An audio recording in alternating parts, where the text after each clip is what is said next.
Bonsoir à tous. Donc, vous me connaissez peut-être, mais pas forcément. Je suis Pascale Morinière, je suis la présidente de la Confédération nationale des associations familiales catholiques.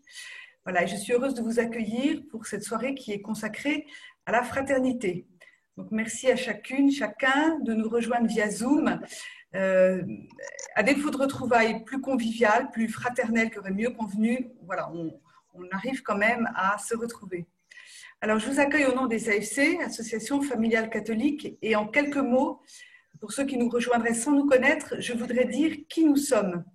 Les AFC, ce sont des familles qui se réunissent, qui se réunissent en associations locales pour ensemble mettre leur enthousiasme, leur talent, leur énergie pour porter la voix des familles, pour promouvoir la famille et puis pour rendre des services aux familles. Et puis, ce qui nous faut, c'est l'enseignement social de l'Église et la conviction qui en est issue, que la famille, c'est le premier maillon de solidarité et de fraternité de la société.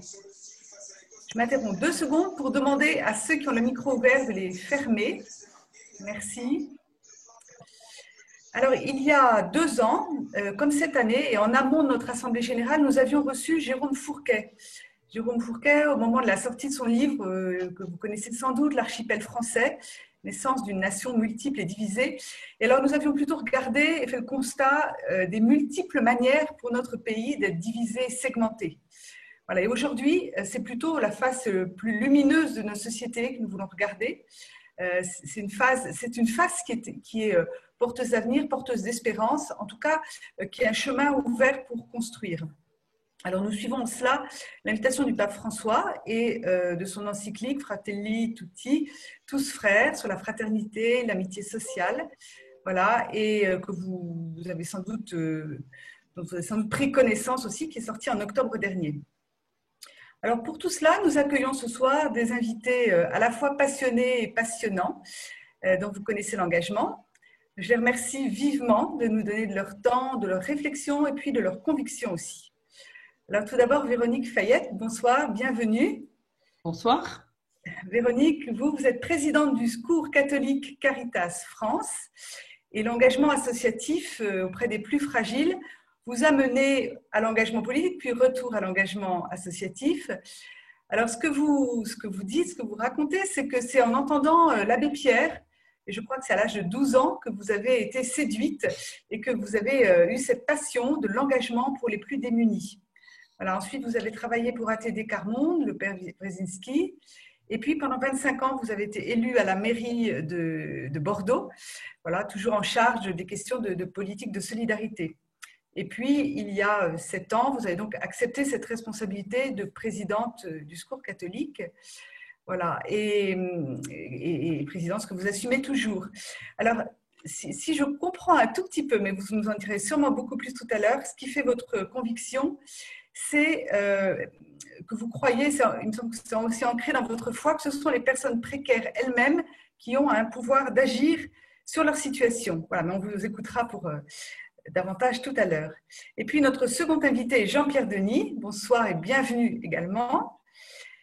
Alors, vous êtes connu surtout comme journaliste, je crois, un petit peu comme essayiste et sans doute pas beaucoup comme poète, mais voilà, comme ce que vous êtes aussi, poète.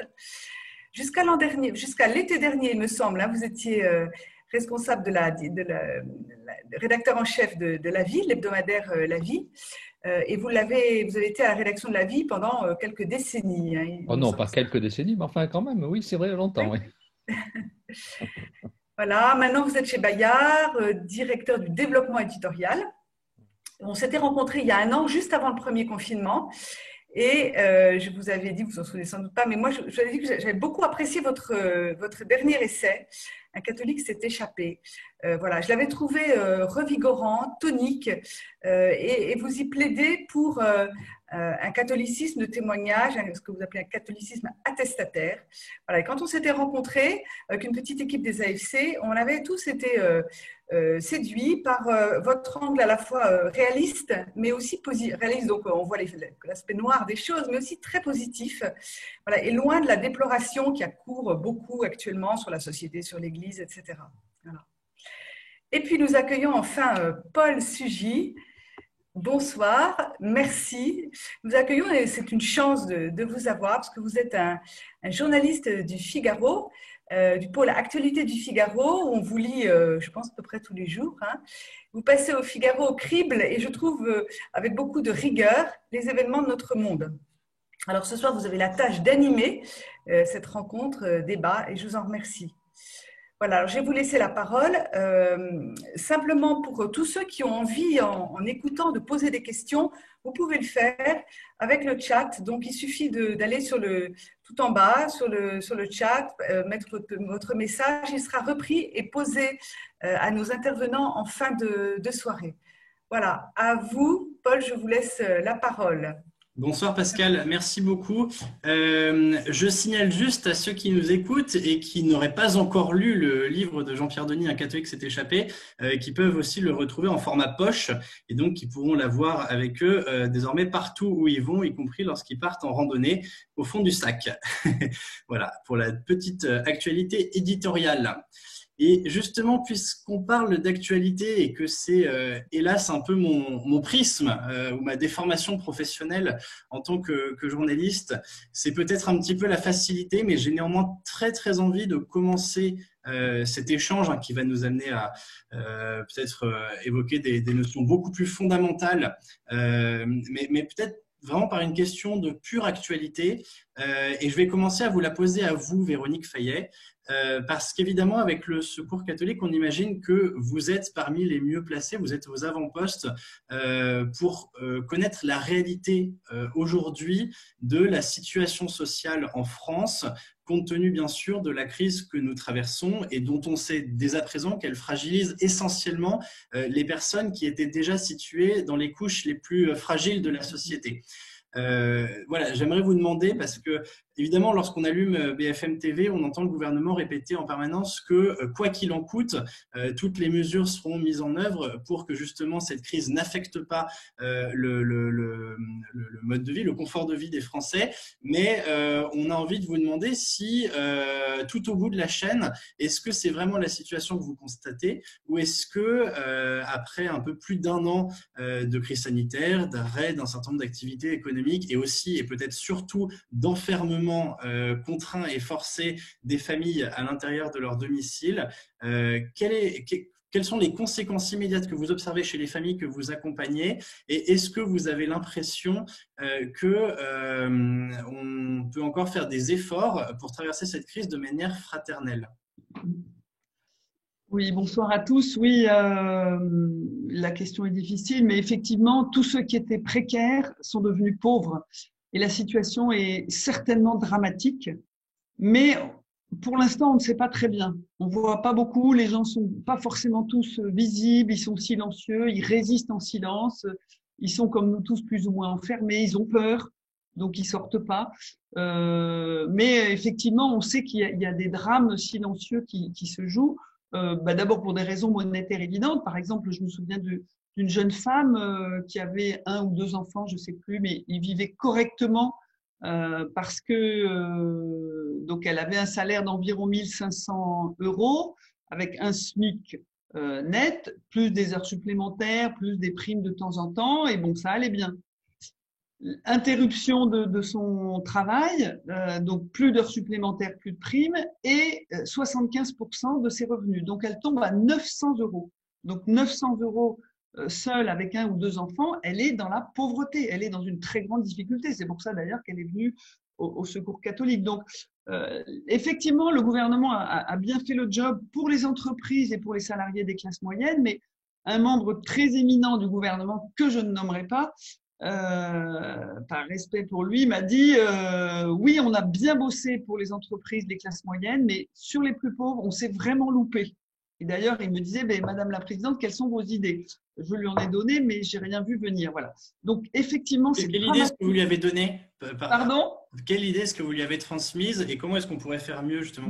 Par exemple, les entreprises ou les travailleurs indépendants, ils sont indemnisés mensuellement depuis le début de la crise. Donc, ils ont 1 000 ou 1 500 €, donc c'est mensuel, ça tombe très vite, le dossier est simple à faire, etc. Pour les pauvres, on a eu 2 petites primes une au mois de mai, donc qui est arrivée assez tard après le confinement, malgré nos cris répétés, et une en novembre. C'est tout, plus rien. On avait demandé aussi une augmentation des minima sociaux, parce qu'avec 500 €, on ne peut pas vivre. Et beaucoup de gens qui étaient indépendants, auto-entrepreneurs, saisonniers, intermittents, etc., ont dû abandonner leur activité et s'inscrire au RSA. Et c'est un des seuls chiffres qu'on a, une augmentation selon les départements des inscriptions au RSA de 10 à 15%, donc c'est énorme.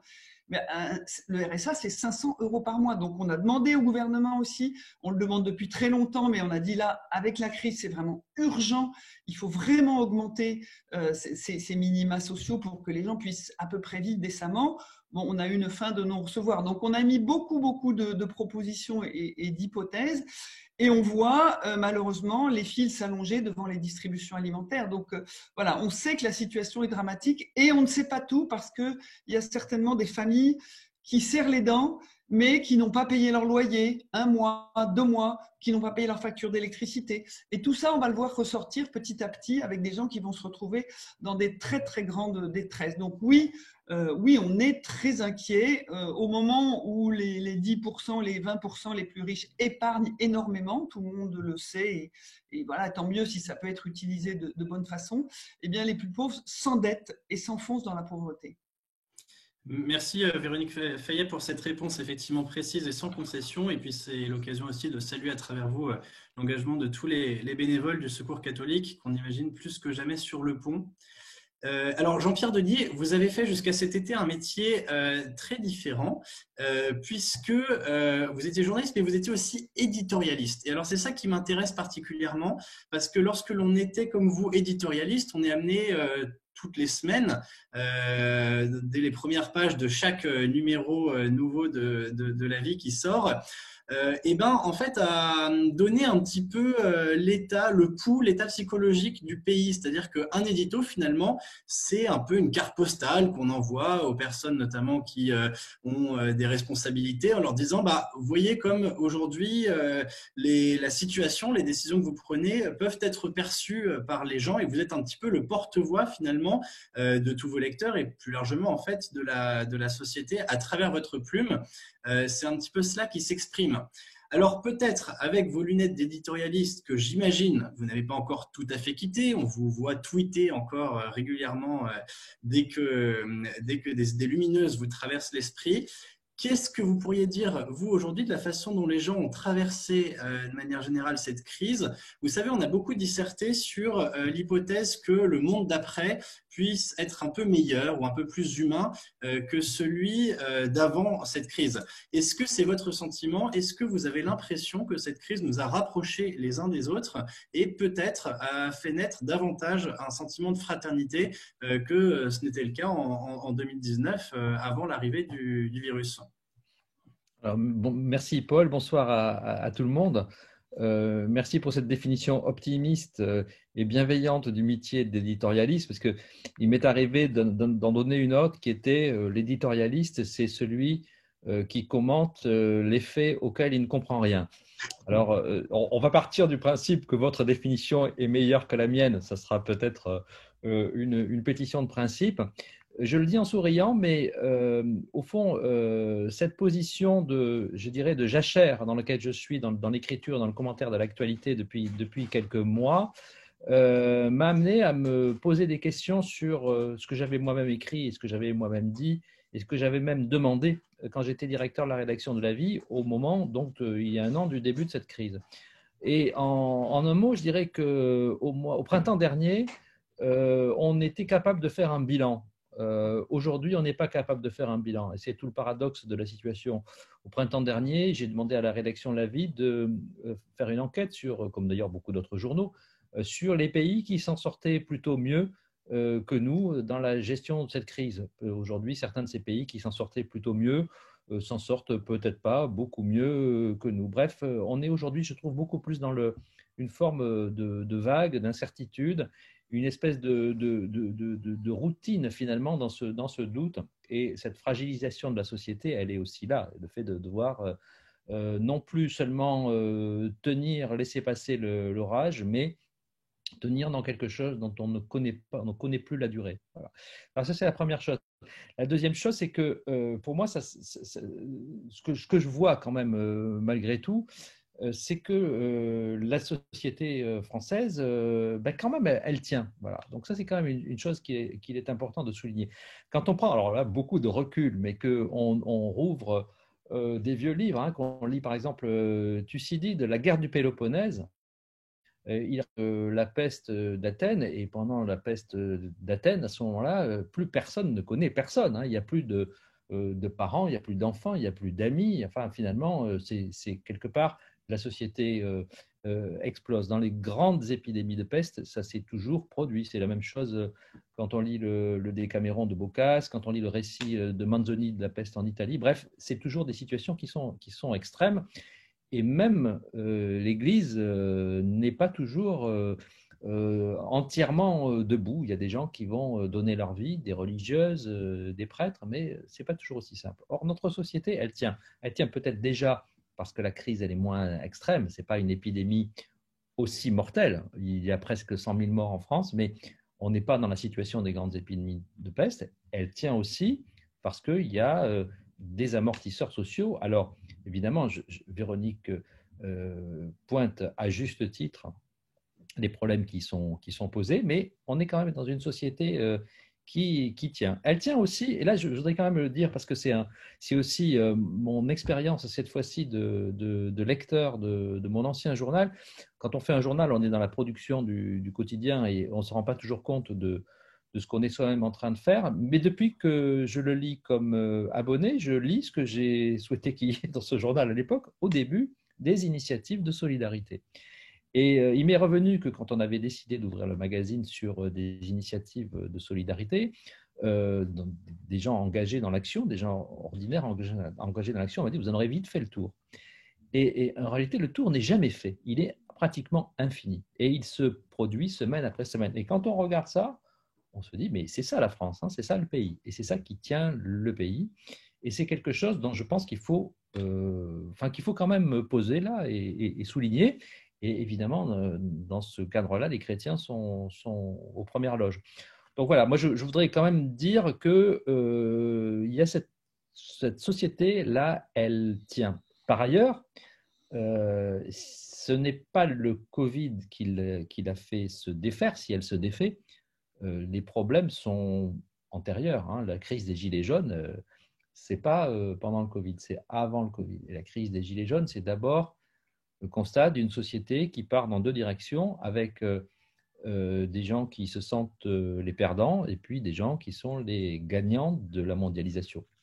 Et moi, il y a une chose, quand j'entends Véronique à l'instant parler des problèmes des gens qui sont les nouveaux pauvres d'aujourd'hui. Les nouveaux pauvres, c'est une expression des années 80, mais qui retrouve malheureusement sa pertinence aujourd'hui. Quand j'entends ce qu'elle dit et que je vois que la crise est une crise qui produit davantage de richesses pour les plus riches, là, je me dis qu'il y a un sérieux problème et on est dans une société qui est de plus en plus soumise à cette indécence-là parce qu'il y a quelque chose de profondément indécent. Alors, il y a peut-être une autre continuité aussi entre le phénomène que vous citez, qui a été révélé par les Gilets jaunes et qu'on peut peut-être ramener aussi à la thèse déjà qu'avait écrite Christopher Lasch lorsqu'il parlait d'une révolte des élites, c'est-à-dire effectivement d'un dégagement de la partie la plus favorisée du pays qui ne se sentait plus responsable des populations plus fragiles qu'elle devait emmener normalement à sa suite. C'est que peut-être tout au long de cette crise, justement, les décisions qui ont été prises de manière collective au nom de l'ensemble du pays l'ont été par des personnes dont parfois on a pu entendre dire qu'ils étaient hors sol ou déconnectés des préoccupations réelles des gens, ou peut-être même, et j'irai encore plus loin, et là c'est presque une accusation que je formule, du sentiment le plus élémentaire d'humanité. Et je pense qu'il y a une image qui nous a beaucoup frappé, et Jean-Pierre Denis, je crois que vous avez déjà eu l'occasion plusieurs fois d'en parler, c'est celle de ces EHPAD et plus généralement aussi de ces services hospitaliers qu'on a complètement verrouillés enfermés à double tour, en interdisant pendant de très très longs mois toutes les visites. Et d'ailleurs, je crois que c'est encore que très récemment que les établissements pour les personnes les plus âgées ont fini par autoriser enfin les visites, cela alors même d'ailleurs que leurs résidents étaient pour la plupart d'entre eux vaccinés. Donc c'est dire si il n'a pas fallu de longs mois de lutte pour obtenir enfin que les personnes hospitalisées dans des états critiques, les personnes en fin de vie et les personnes âgées dans les établissements pour seniors puissent recevoir au moins une fois de temps en temps les visites de leur famille. Est-ce que cette image-là en particulier, elle n'est pas symptomatique malgré tout, peut-être d'une accélération de justement la déshumanisation de nos rapports sociaux, révélée, hein, peut-être pas forcément causée, mais révélée par la crise sanitaire? Pour moi, il y a une violence là-dedans qui est une violence littéralement stupéfiante. C'est-à-dire que c'est incompréhensible. Il est incompréhensible que et les histoires ne cessent de remonter. Plusieurs personnes ont pu témoigner de façon souvent très émouvante de ce qu'elles avaient vécu, ne pouvant pas revoir leur père, leur mère. Finalement, ces personnes qui ont été enfermés ont été les prisonniers, enfin les prisonniers, les prisonnières de cette crise. Et pour moi, c'était quelque chose qui était très, très, très révélateur. Et là aussi, révélateur de quelque chose, c'est en cela que c'est révélateur, donc, puisque c'est révélateur de quelque chose qui existait en fait, et qui tout d'un coup, à la défaveur de cette crise, s'est exprimé de manière violente. C'est un modèle qui est le modèle qui est celui de l'EHPAD, qui nous convient, puisque c'est le modèle auquel on a collectivement eu recours, qui tout d'un coup montre ses limites et son inhumanité, alors même qu'à l'intérieur, il y a des personnes qui sont d'une très grande humanité et qui sont très peu reconnues pour la qualité humaine justement de leur travail. Pour moi, c'est quelque chose qui reste insupportable. Et ce qui est encore plus insupportable, c'est que là, pour le coup, tout à l'heure vous demandiez si l'après-crise serait différent de l'avant-crise. Pour le coup, rien n'indique que l'on veuille vraiment sortir de ce modèle qui est, il faut quand même le redire, un choix de société particulièrement vrai en France. C'est pas ça ne se passe pas exactement pareil dans d'autres pays. Mais le rapport à la mort, qu'on ne puisse pas accompagner une personne jusqu'à la fin de sa vie, c'est quelque part, c'est le début de l'humanité et c'est la fin de l'humanité. Quand on ne peut pas avoir ce rapport-là. Et moi, alors, on n'est pas là forcément pour glisser des considérations polémiques ce soir, mais c'est vrai que quand je vois que vient devant le Parlement en guise de réponse à cette crise un certain nombre de propositions pour légaliser l'euthanasie ou le suicide assisté, je trouve ça vraiment tout simplement stupéfiant. Et alors, quand j'ai souligné ça, on m'a dit, parce que je l'ai fait sur les réseaux sociaux, on m'a dit, mais quel rapport avec la pandémie, c'est scandaleux, etc. Or, explicitement, certains des promoteurs de ces réformes font le lien en disant, vous voyez, on meurt mal, donc il faut l'euthanasie, il faut le suicide assisté. C'est-à-dire finalement pousser ce système jusqu'à son point d'inhumanité le plus extrême. Ça, c'est quelque chose que je trouve vraiment insupportable. Véronique Fayette, je vous voyais acquiescer un petit peu de la tête. Est-ce qu'on meurt mal? Est-ce qu'on vieillit mal en France aujourd'hui? Effectivement, on pointe du doigt très souvent ces EHPAD, notamment en ce moment, parce qu'on a vu les gens mourir d'ennui, mourir de solitude, d'abandon, et c'était des images terribles. Habituellement, il faut reconnaître aussi que ce sont des lieux qui peuvent vivre bien, hein, parce que le personnel est extrêmement dévoué, et quand la maison, on a quand même beaucoup d'exemples, est ouverte sur le quartier, sur des échanges avec les écoles, etc., ce ne sont pas des mouroirs, donc on ne peut pas tout rejeter en bloc, mais là, en l'occurrence, dans la crise que l'on a traversée, on voit que globalement, on a été incapable d'accepter nos fragilités, notre finitude, d'accepter de regarder la mort en face. Et donc, les pouvoirs publics ont voulu nous protéger en aseptisant les choses, en déshumanisant totalement ces lieux d'hébergement et de logement des personnes âgées. Mais pourquoi? Il y a quand même une raison aussi. Une des raisons qui est une tendance de fond de la société, c'est la judiciarisation de la société. Dès le début, quand il y a eu 1 ou 2 personnes qui sont mortes du Covid, la famille a attaqué en justice.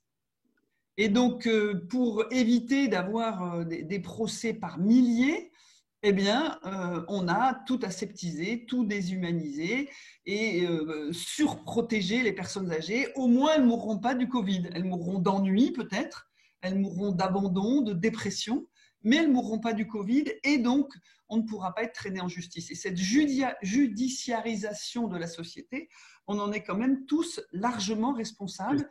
Et donc, on pousse les pouvoirs publics. C'est parce que les familles, en fait, le réclament aussi quelque part, quoi. Elles veulent qu'on prenne le moins. Absolument. Et donc, les pouvoirs publics se protègent et donc instaurent des mesures draconiennes et stupides et inhumaines. Donc, là, on peut se poser cette question aussi globalement de vouloir se protéger de tous les risques, intenter des actions en justice pour tout et pour n'importe quoi.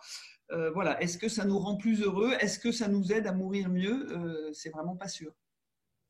D'accord, merci beaucoup à tous les deux pour ces considérations d'actualité immédiate. Alors, j'en viens évidemment au sujet qui a donné pour titre le thème de cette soirée, quelle fraternité aujourd'hui? Évidemment, tout le monde a compris qu'on faisait référence bien sûr à la dernière lettre encyclique du pape François, Fratelli Tutti, que vous avez lu, Jean-Pierre Denis, Véronique Fayet, évidemment. Et j'aimerais vous demander, alors pardon parce que la question est peut-être un petit peu intime, mais j'aimerais vous demander comment est-ce que vous avez reçu cette encyclique? Peut-être en quoi est-ce qu'elle est venue nourrir votre réflexion, pourquoi pas aussi votre vie spirituelle. Et alors, je vais même corser un petit peu la question si vous me le permettez, mais au fond, lorsqu'on lit l'Évangile, je pense que ça vous arrive aussi à tous les deux, on a l'impression quand même que c'est un enseignement à quasiment chaque page, justement, de la fraternité telle qu'elle nous est proposée par le Christ. Alors, à quoi bon publier une lettre encyclique pour rappeler ce qui finalement est présent à toutes les pages des 4 évangiles? On n'a quand même pas attendu 2021 pour savoir que le christianisme était affaire de fraternité tout de même. Alors moi, je dirais que j'ai reçu cette lettre avec énormément de bonheur. C'est un bijou, c'est un trésor pour moi. Je l'ai lu avec beaucoup, beaucoup de joie. J'ai trouvé que le pape était un brin provocateur parce que dès les premières pages, il nous dit que s'il écrit ça, c'est c'est à la suite de ses contacts avec le grand imam El Tayeb. Puis il répète plusieurs fois que son ami, l'imam El Tayeb, je me dis, tiens, c'est un petit clin d'œil un peu provocateur là, en ces temps où l'amitié avec nos frères musulmans est un peu compliquée, délicate, il y a des tensions, des questions. J'ai trouvé que voilà, je reconnaissais là son côté un petit peu provoque. Mais après, sur le fond, alors bien sûr, ça ne vient pas contredire les évangiles, au contraire, bien au contraire, mais ça les met en mots et en mots d'aujourd'hui. Voilà, et c'est ça qui est intéressant et ça peut s'adresser à tous. C'est vraiment une lecture facile, simple, qui peut concerner des gens qui sont loin de l'Église, qui peut concerner des jeunes, des moins jeunes. Enfin voilà, tout est beau à prendre. Et dans les premières pages du livre, il dit qu'il désire faire renaître un désir universel d'humanité. C'est bien de ça qu'il s'agit. On parlait de la déshumanisation des EHPAD et des hôpitaux. Eh bien, son souci, c'est de faire renaître un désir universel d'humanité. Et il nous propose aussi de rêver ensemble. Moi, je trouve ça magnifique. Il dit, parce que si on rêve tout seul, ça peut être un mirage. Alors, méfions-nous. Alors, il faut rêver ensemble, rêver comme des enfants de la même terre. C'est magnifique, c'est très poétique aussi. Un autre passage que j'aime énormément, il parle de tous ceux qui se retroussent les manches, qui sont auprès des pauvres, qui se décarcassent pour avoir un monde plus juste, plus fraternel, etc.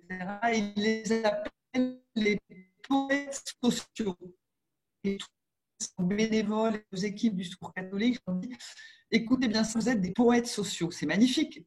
C'est magnifique. Vous rendez au monde et aux hommes le goût de la poésie, le goût de l'humanité, le goût de la fraternité. Voilà. Donc, c'est un vrai trésor. Il faut vraiment, vraiment lire de toute urgence cette belle encyclique.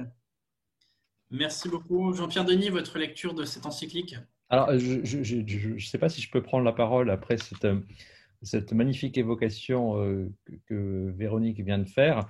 Évidemment, en tant que poète, je ne peux être que sensible à ce qu'elle a relevé. Mais je vais vous faire une confidence, peut-être. Je vais vous parler. On est là pour se parler franchement. Moi, je ne l'ai pas du tout lu comme ça d'abord.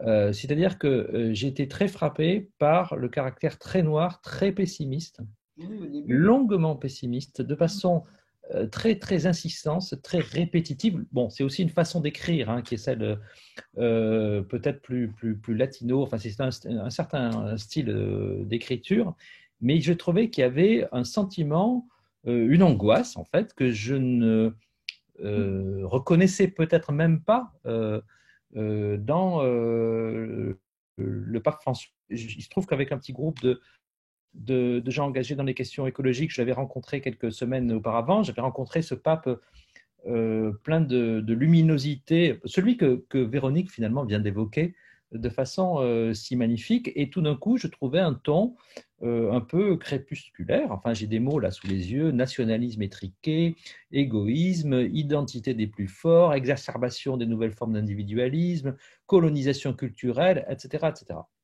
Alors ça, c'était ma première lecture, je vous l'ai dit franchement, au point que je me suis dit, j'ai entendu, non pas Véronique, mais d'autres personnes me dire ça, et j'ai relu le texte, et j'y ai retrouvé en effet tout ce que Véronique vient d'évoquer, et je crois que les deux choses ne sont pas contradictoires. Je pense que si le pape a éprouvé le besoin d'écrire cette encyclique, c'est justement poussé par une certaine urgence. Et cette urgence, elle est, là aussi, je parlais de révélation tout à l'heure, et cette urgence, elle est particulièrement révélée par la crise qu'on traverse, puisque cette crise, elle marque d'une certaine façon la fin de la mondialisation, puisque tout d'un coup, chacun se replie derrière ses frontières, les frontières nationales. On voit bien sur les questions des vaccins, chacun chez soi. Enfin, on est enfermé dans notre maison et on est enfermé dans des cadres qui, jusqu'à présent, avaient été considérés comme plus ou moins dépassés, ou en tout cas, on était parti dans une autre direction. Et tout d'un coup, il dit une chose, et je trouve que c'est là le génie de ce pape, c'est la capacité de sentir une chose et de la formuler dans des termes qui sont des termes nouveaux. Il dit une chose qui est tout entière dans le titre: Fratelli tutti, nous sommes tous frères. Et le rappel de ce qui peut être un truisme, d'une évidence, oui, on est tous frères, merci, on le savait déjà. Enfin, soit on le savait parce que l'Évangile nous l'avait enseigné, soit on le savait parce qu'on a lu la Déclaration universelle des droits de l'homme. Enfin, on a plein de façons de le savoir. Et tout d'un coup, il dit, ben non, en fait, ça ne va pas de soi. Et maintenant, je vous le dis, c'est la chose la plus importante. Et donc, peut-être que la tonalité que je disais crépusculaire, c'est un message d'un pape qui est déjà un homme âgé, qui est déjà avancé dans son pontificat, et qui nous dit, là, il y a le point essentiel, et c'est peut-être plus si évident, et donc il faut absolument le rappeler. Donc, pour moi, c'est un texte qui, évidemment, résonne de manière extraordinaire, en plein dans la crise du Covid, et qui a une pertinence qui est extrêmement forte.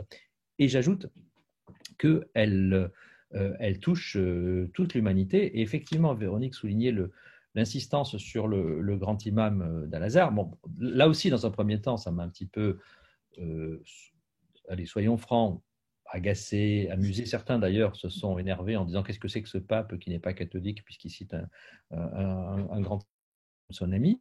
Un message aussi très très fort de dire oui, mais je vous dis bien ce que je suis en train de vous dire, et pour être sûr que vous ayez bien compris, je vais vous le répéter, je vais vous le dire: mon ami, mon ami, mon ami, mon ami, le grand imam. Et en fait, il y a vraiment la volonté de se dire: attention, on est à un moment dangereux de l'histoire de l'humanité, et je vais faire tout ce que je peux pour vous rappeler que nous sommes des êtres humains tous sur une seule et même planète. Alors, vous êtes tous les deux d'accord pour dire du coup que finalement cette encyclique s'adresse à tout le monde, qu'elle a une portée universelle, qu'elle n'est surtout pas à mettre uniquement entre les mains des seuls baptisés catholiques, mais qu'au contraire elle peut être lue par tous nos frères dans l'humanité. Alors moi je veux bien, mais j'ai quand même une difficulté de lecture importante, c'est que lorsque je prends par exemple les constats un petit peu sombres que vous citez, Jean-Pierre Denis, et lorsque je regarde en fait à qui est-ce que l'énoncé de ces constats est principalement adressée, je vois que très souvent dans le texte, je retrouve les mots responsable, dirigeant, bon, et je me mets par exemple à ma propre place, hein, et puis peut-être à celle de tous ceux qui nous écoutent et qui, sans doute, pour la majorité d'entre eux ne sont ni dans un gouvernement, ni même à la tête d'une grande entreprise du CAC 40 et se disent, mais finalement, en quoi est-ce que la situation que le pape François évoque, en quoi c'est de ma faute ou en quoi ça me concerne et qu'est-ce que j'y peux?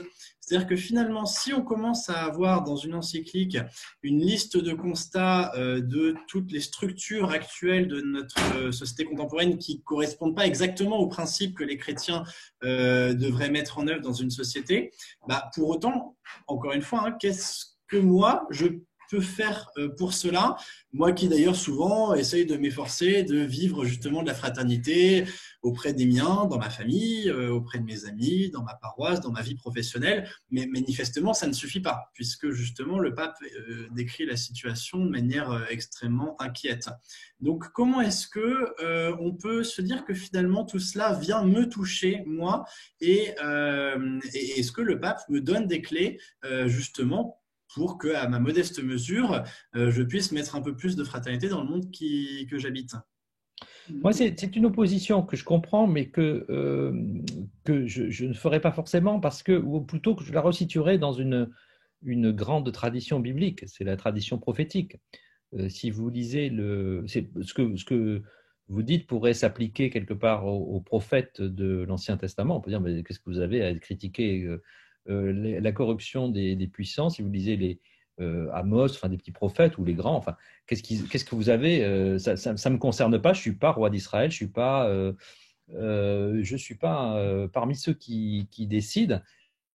Il y a quand même cette fonction d'exprimer ce cri du peuple qui est une fonction prophétique et que le pape reprend. Et je pense qu'il la reprend d'autant plus que c'est devenu peut-être l'obsession des papes de l'époque moderne, moins ils ont une influence concrète, plus d'États pontificaux, plus la papauté est amenée à se ressourcer comme une autorité spirituelle et donc à employer un vocabulaire prophétique. Et d'ailleurs, quand elle ne le fait pas, c'est ce qu'on a reproché au pape Pie XII pendant la Seconde Guerre mondiale, il a agi, mais il n'a pas vraiment eu de parole, on lui a fait le reproche de l'absence de parole prophétique, de s'être tu comme les autres dirigeants. Donc je crois que les papes ont vraiment…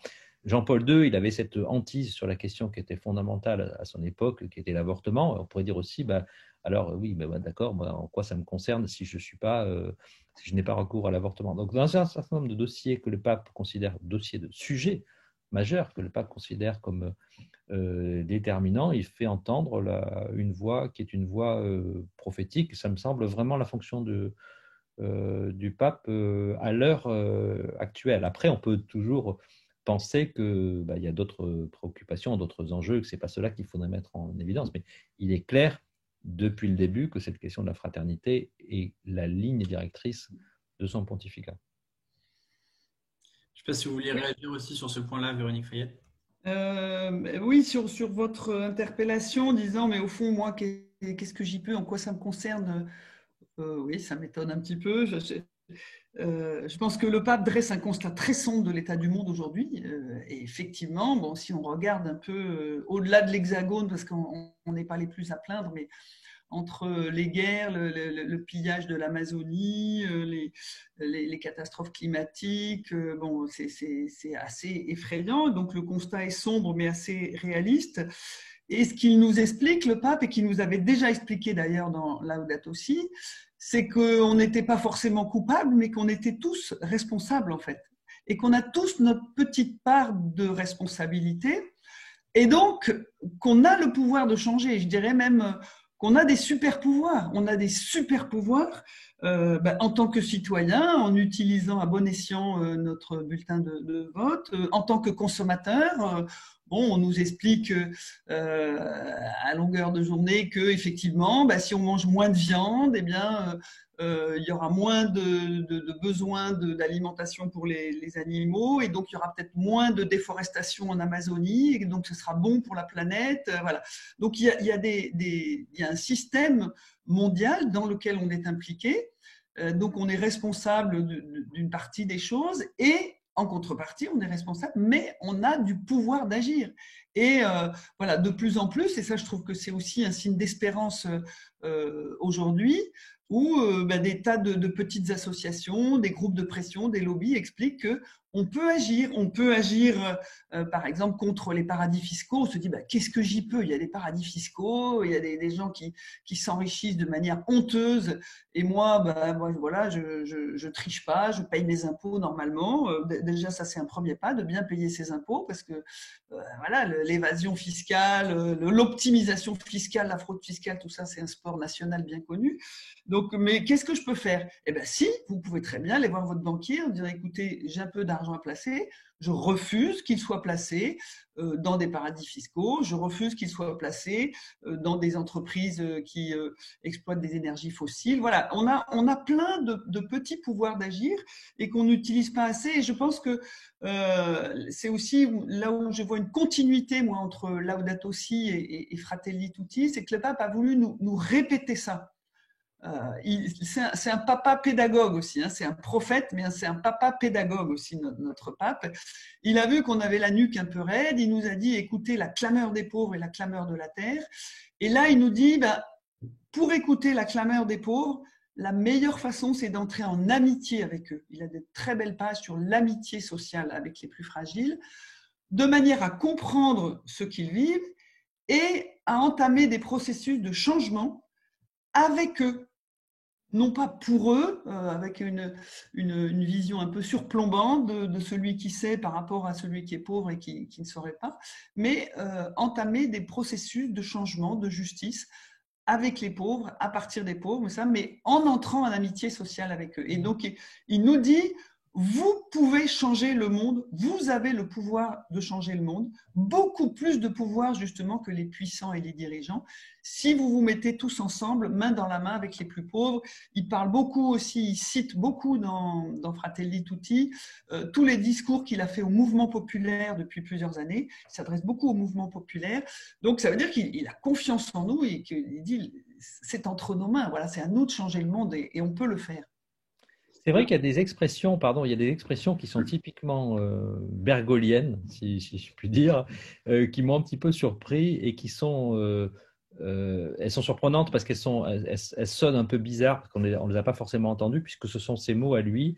Et justement, je trouve que c'est assez touchant et d'autant plus intéressant parce qu'il essaie souvent de déplacer les termes que l'on a l'habitude d'entendre et leur donner un nouvel. Et je trouve que cette notion d'amitié sociale, elle est très intéressante. Elle m'a d'abord perturbé parce que je me dis qu'est-ce que c'est? Je me suis dit c'est peut-être un problème de traduction. Ce n'est pas forcément ça qu'il a voulu dire, etc. Et parce que j'avais eu un problème à l'occasion d'une rencontre que j'avais transcrite avec le pape de visiblement une question sur est-ce qu'il avait bien dit ce qu'il avait voulu dire. Et en fait, je trouve que cette notion, elle est très intéressante parce que on a d'un côté l'amitié, qui est quelque chose que l'on réserve habituellement à notre cercle privé et qui n'est donc que relativement sociale, puisqu'elle est en fait de l'ordre de l'intime. On a quelques amis et c'est pour la vie. Et le social, qui serait le domaine éventuellement de l'engagement, mais de la responsabilité, mais peut-être pas celui de l'amitié. Et je trouve que le rapprochement entre ces deux termes, il est très beau parce qu'en fait, finalement, on s'aperçoit qu'on est tous dépendants, dans le bon sens du terme, de ce lien que l'on peut tisser les uns avec les autres. Et ce qu'on a dit sur l'EHPAD tout à l'heure, c'est bien ce problème-là, c'est-à-dire cette séparation extrêmement brutale qui est insupportable. Et il y a beaucoup d'expressions, il parle de dialogue social authentique, il souligne la dimension communautaire de l'existence. Il y a une expression à un moment donné sur l'esprit de voisinage dans les quartiers populaires. Là, on est culture de la rencontre aussi. C'est une expression qu'il emploie, la paix sociale artisanale. Donc quelque chose de finalement très simple et qui répond peut-être à la question que vous posiez, c'est-à-dire que oui, il y a ce discours assez violent que l'on peut d'ailleurs discuter, parce que le pape n'est pas un professeur d'économie, on peut avoir un autre point de vue que lui sur un certain nombre de sujets. On a le droit de discuter d'une encyclique alors? Bah, c'est pas, pardon, je vais juste finir ma phrase. Il y a d'un côté ce côté un petit peu violent, presque abstrait, parce qu'on se dit, comme vous disiez, c'est un peu loin de moi, et de l'autre, il y a ces expressions qui nous ramènent à en fait, au concret, à la réalité de nos existences. Et d'ailleurs, il y a une longue méditation sur le bon samaritain qui est un passage dont on sait à quel point il nous dérange parce que précisément, il nous concerne. Donc, je trouve que c'est cette tension entre ces deux pôles qui est particulièrement intéressante. Est-ce qu'on a le droit de critiquer? J'espère bien. Enfin, c'est pas un texte qu'on a à apprendre par cœur et à régurgiter. Ce qui est de l'ordre du constat dans la vision qu'a le pape, on peut par exemple penser que sur certains points précis, elle peut être incomplète. Par exemple, vous savez, on a beaucoup, lorsque le pape écrivait Laudato Si, on a beaucoup dit, oui, mais en fait, il regarde ça avec un œil de Sud-Américain et pas forcément avec une connaissance très précise des problématiques qui se posent en Europe, etc. Donc, c'est-à-dire que dans le registre des constats, par exemple, il y a des choses qu'on peut affiner ou qu'on peut discuter en tous les cas Dire ça me semble tomber sous le sens. Il est évident qu'il regarde le monde avec un œil qui est en grande partie un œil sud-américain. Je mettrai quand même tout de suite un bémol, c'est-à-dire qu'il est très frappant dans cette encyclique qu'il multiplie à dessein, de façon d'ailleurs presque parfois même un peu lassante, les références aux conférences épiscopales d'ici, de là-bas et d'encore ailleurs, pour bien montrer en fait que l'Église elle est polycentrique. Et donc, oui, on a un peu, nous, le réflexe, alors soit du bon élève, soit du fils aîné, soit de celui qui avait l'habitude de parler, qui dit, mais attendez, il n'est pas européocentré. Et en effet, il n'est pas européocentré. Mais on aurait pu faire le reproche inverse à Benoît XVI en disant Benoît XVI, il s'exprime. Alors franchement, il y a un problème, il s'exprime vraiment pas comme un Argentin. Vous voyez, c'est dans ce cas-là, en fait, ça ne mène nulle part. Il a une expérience. Ce qui est nouveau, je crois que peut-être ce qu'on peut dire, c'est que les papes, et ça c'est Benoît XVI qui a vraiment, je pense, commencé, les papes sont redevenus des hommes et ils s'expriment en tant que tels. Vous savez, Benoît XVI, il avait commencé à signer des livres. Joseph Ratzinger sous son pontificat. Donc, on retrouve l'homme qui s'exprime derrière l'appareil de l'institution. C'est peut-être un petit peu perturbant parce qu'on n'est pas habitué à ça, et ça ne date pas non plus du pape François. Et ça laisse un espace pour nous, comme chrétiens adultes, pour pouvoir dire je suis d'accord et je ne suis pas d'accord, et ce n'est pas un drame. On peut être en désaccord avec des points d'expression d'une encyclique qui n'a pas un texte doctrinal, qui est un texte de circonstance, dans le bon sens du terme. Le pape intervient dans un contexte politique, culturel, très chargé, très tendu, et c'est un texte de circonstance. Ce n'est pas une réflexion d'ordre dogmatique comme il pourrait y en avoir. Donc ça ouvre pour moi la porte à une discussion entre adultes. Et c'est plutôt une bonne chose. Il ne faut pas avoir peur de notre ombre et être capable de dire « je ne suis pas d'accord avec le pape ». Ce n'est pas un drame. Non, bien sûr. J'en profite aussi d'ailleurs pour rappeler à tous ceux qui nous écoutent qu'on prendra un temps pour écouter les questions du public à la fin de la conférence et que donc tous ceux qui le souhaitent peuvent poster sur le chat, je crois qu'il doit être ouvert à tous les participants, leurs propres questions et on prendra une grosse vingtaine de minutes à l'issue de la conférence pour y répondre. Je reviens, si vous me le permettez, sur le cœur du message du pape au sein de son encyclique. Moi, vous avez cité un petit peu le lexique du pape François. Il y a un autre mot qui m'a beaucoup touché, ou beaucoup rejoint en tout cas, c'est quand le pape dit que les espaces de gratuité, finalement, ont tendance à se réduire. Et c'est vrai que je pense qu'on en fait souvent l'expérience, même dans notre vie quotidienne. On dit par exemple que les bons comptes font les bons amis. Bon, et finalement, à part peut-être l'expérience bénévole, puisqu'évidemment, au Secours catholique, on va pas avoir l'idée de faire payer les soupes populaires ou les couvertures qu'on va donner aux personnes les plus démunies. Mais en règle générale, on a l'impression qu'on vit dans une société où les principes marchands sont quasiment devenus l'axiologie morale principale et que, à la lumière de ça, quelque part, la gratuité est devenue étonnante et même peut-être que plus rien n'y encourage. Est-ce que c'est votre sentiment à vous et est-ce que la fraternité repasse aussi par des lieux où on apprend simplement à donner sans rien espérer en retour? Et je vais même préciser un petit peu la question, est-ce que ces lieux-là en particulier ne pourraient pas être par exemple les familles? Est-ce qu'il n'y a pas justement un lien entre je ne vais pas dire le mot effondrement pour rester optimiste, mais en tous les cas, la fragilisation de la cellule familiale et le fait que dans la société, le don gratuit a tendance à être, si ce n'est de moins en moins tendance, du moins en nette baisse. Voilà. Qu'est-ce que vous en pensez et qu'est-ce que ça vous inspire? Les anthropologues du don vous diraient qu'il n'y a pas de don gratuit, puisque il y a toujours une réciprocité qui est attendue dans le don, et peut-être que le seul don gratuit, c'est, on va rentrer dans la Semaine Sainte, c'est celui que Jésus-Christ fait de lui-même. Donc, on pourrait relativiser ça. Mais comme on n'est pas là pour aller peut-être trop sur ce terrain-là, qui n'est pas vraiment notre sujet, je dirais que, par ailleurs, ce que vous décrivez me semble correspondre à une tendance assez réelle. Par exemple, le fait que progressivement, le rapport avec les personnes âgées soit confié à des institutions dont c'est la fonction et parfois la vocation purement économique, et ce n'est pas forcément un gros mot, mais c'est vrai que c'est assez frappant de voir que le lien avec la grand-mère n'est plus celui qui existait dans le passé, il est monétisé et ça devient ce qu'on appelle une charge. Et la deuxième chose que moi je vois dans les choses très concrètes et très presque invisibles alors qu'elles sont omniprésentes, on parle d'auto-partage aujourd'hui. En fait, ben non, on peut plus, on va plus vous rendre service. Vous allez de Paris à Bordeaux, Véronique, vous pouvez prendre quelqu'un gratuitement. Non, forcément, c'est quelque chose qui va être rémunéré. Donc, il y a un certain nombre d'activités humaines fondamentales qui sont rattrapées par la monétisation. Et c'est vrai que ça semble s'appliquer de plus en plus à des domaines qui, jusqu'à présent, y échappaient complètement. Ça, je trouve que c'est un petit peu inquiétant. Et je pense que le rôle des chrétiens, c'est de maintenir cette gratuité. Moi, dans un livre précédent, j'ai parlé de valeurs faibles.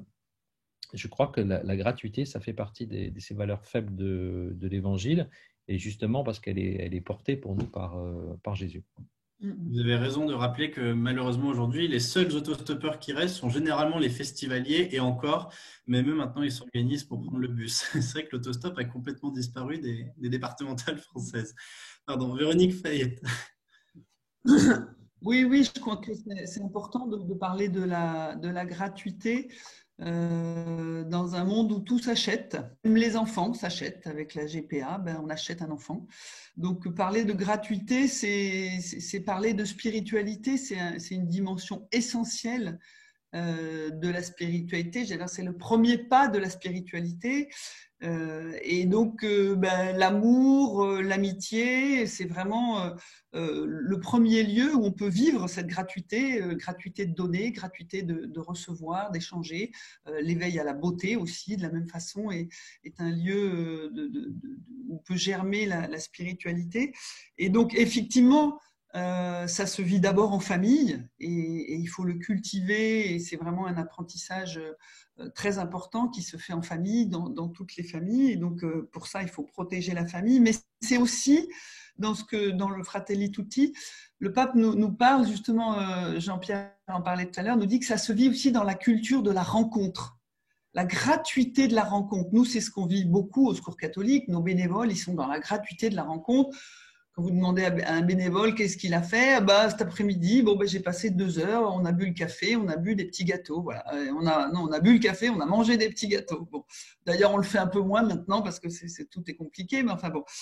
Et donc, voilà, c'est juste gratuit, c'est pour se rencontrer, se connaître. Et c'est là-dessus, sur cette gratuité de la rencontre, où Voilà, on reçoit l'autre tout simplement avec respect, on le regarde dans sa dignité inaliénable, même celui qui est à la rue, même celui qui vit dans des conditions terribles, qui a une vie complètement cabossée et chaotique. Voilà. Eh bien, on le rencontre et on le regarde comme un frère. Et le pape nous invite très fortement, et j'avais envie de vous lire un tout petit passage là, au paragraphe 217, où je crois que c'est le chapitre où il parle du dialogue. Il y a tout un chapitre magnifique sur le dialogue, avec une définition très longue du dialogue, où il parle du respect de l'autre, beaucoup de la dignité, etc. Et puis, il s'adresse un peu aux parents, aux grands-parents, en tout cas, moi je l'ai reçu comme tel. Ce qui est bon, c'est de créer des processus de rencontre, des processus qui bâtissent un peuple capable d'accueillir les différences. Outillons nos enfants des armes du dialogue. Enseignons-leur le bon combat de la rencontre. Voilà, je trouve que c'est très joliment dit. Donnons à nos enfants les armes du dialogue, enseignons-leur le combat de la rencontre. Voilà. Donc effectivement, ça s'apprend en famille, mais ça s'ouvre au-delà de la famille. Chaque fois qu'une famille est capable d'accueillir en son sein un dimanche ou pour des vacances des enfants qui sont en difficulté, ou une grand-mère qui est toute seule, ou un migrant qui est en demande d'asile. Voilà, toute cette ouverture de la famille qui apprend aux enfants très tôt la rencontre, la différence, le respect, ça c'est un trésor très précieux, et c'est ça que nous dit le pape dans Fratelli Tutti. Donc c'est des choses très simples de la vie ordinaire, mais il nous le dit avec conviction pour être sûr qu'on l'a bien entendu. Ça, c'est un vrai sujet là, que vous évoquez là, effectivement, avec la question de la possibilité de la rencontre. Le dernier intervenant de cette rencontre des AFC, qui était Jérôme Fourquet, justement, a bien montré que dans la tendance actuelle, telle qu'on l'observe, et notamment avec des outils de sondeur, hein, puisque lui, son métier, c'est d'être sondeur et qui se base sur vraiment des théories très précises et très chiffrées, on voit bien que la capacité des différents groupes sociaux, mais groupes sociaux, c'est pas simplement des questions économiques, hein, c'est des groupes aussi culturels, groupes d'origine, groupes de croyances. En fait, toutes ces appartenances-là se mélangent de moins en moins et ont tendance à s'atomiser sur des îlots isolés les uns des autres au sein d'un vaste archipel. Alors, comment est-ce que nous, catholiques, devons-nous faire pour ne pas nous retrouver une île au milieu de toutes les autres îles, mais justement à être capable de garder un lien et d'être encore en mesure de pouvoir rencontrer tous nos frères sans justement s'enfermer nous aussi de notre côté, comme il y aurait le communautarisme musulman, le communautarisme israélite, et il y aurait le communautarisme catho, chacun dans son coin avec des douves et un pont-levis. Effectivement, vous avez raison, parce que la rencontre, il faut la chercher. C'est rare qu'elle vous tombe du ciel, et puis quand elle vous tombe du ciel comme ça, vous n'êtes pas forcément prêt. Vous vous dites ah bah non, pas maintenant, j'ouvre pas ma porte tout de suite. Mais... Donc il faut la chercher, c'est quelque chose à cultiver ensemble. C'est pour ça qu'il parle d'une culture de la rencontre. Ça veut bien dire que ça s'apprend. Et ça s'apprend dès le plus jeune âge, et ça s'apprend ensemble. Ça peut commencer quand même au sein de notre Église. Parce que est-ce qu'on se rencontre vraiment dans nos paroisses? Voilà, est-ce qu'on se parle? Parce que dans les paroisses, il y a des gens extrêmement différents. J'ai fait une très belle expérience récemment, grâce à mon petit-fils qui est insupportable à la messe. Et donc, je passe la messe au fond de l'église. Voilà, je suis rien du tout, mais enfin, bon, c'est comme ça. Il court partout. Et j'ai vu ce qui se passe au fond de l'église que je n'avais jamais remarqué. C'est-à-dire que pendant toute la durée de la messe, enfin, c'était comme ça dans une paroisse de centre-ville à Bordeaux, les gens rentrent et sortent. Et il se trouve d'ailleurs qu'il y avait un de mes copains qui est passé, et j'ai compris que sa façon de mettre un tout petit pied dans l'église, c'était de venir voilà, passer une petite demi-heure, il écoute une partie, puis il repart. Et j'ai vu pas mal de gens rentrer et sortir, et j'étais absolument sidérée. Et je me dis, ben, là, il y a tout un monde de gens qui sont aux périphéries, qui ne sont jamais au premier rang, qui sont vraiment en marge, qui viennent goûter un petit peu. Mais comment est-ce qu'on fait déjà pour rencontrer ces gens-là vraiment, pour savoir quelle soif ils ont? Parce que s'ils poussent la porte de l'église à l'heure de la messe, c'est qu'il y a une soif, il y a une demande, il y a une recherche, il y a quelque chose de très très fort. Donc, comment est-ce qu'on fait déjà pour rencontrer ces gens qui ont un lien avec l'Église catholique, qui cherchent fortement, voilà. Donc ça peut commencer là, entre cathos, mais avec toute la diversité des cathos, ceux qui sont au premier rang et ceux qui sont au fond de l'Église. Voilà. Et puis après, ensemble aussi, il y a des très belles initiatives, comme par exemple le service des réfugiés Welcome, la Jesuit Refugee Service, là, initié par les jésuites, qui permet à des familles d'accueillir chez eux pendant un temps très déterminé un migrant qui est en procédure de demande d'asile. Voilà. Nous, on propose au Secours catholique aussi à des familles d'accueillir pendant 1 semaine ou 2 semaines de vacances des enfants qui vivent dans des conditions plus difficiles, qui partent pas en vacances. Voilà. Donc c'est une façon de s'ouvrir à un autre monde.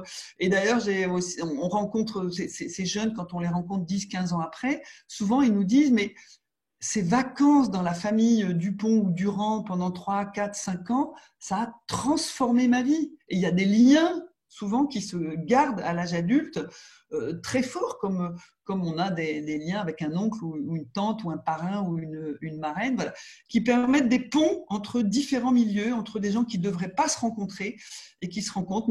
Mais ça se cultive, c'est une véritable culture et il faut qu'on soit inventif. Et je suis sûre qu'aux AFC, vous avez plein d'exemples de façons d'accueillir des gens qui ne sont pas cathos, qui sont des familles éclatées, en souffrance, mais que vous accueillez justement pour vous ouvrir aux autres. Moi, Oui, vous voulez dire un mot là-dessus, puis après je vous poserai une autre question. Oui.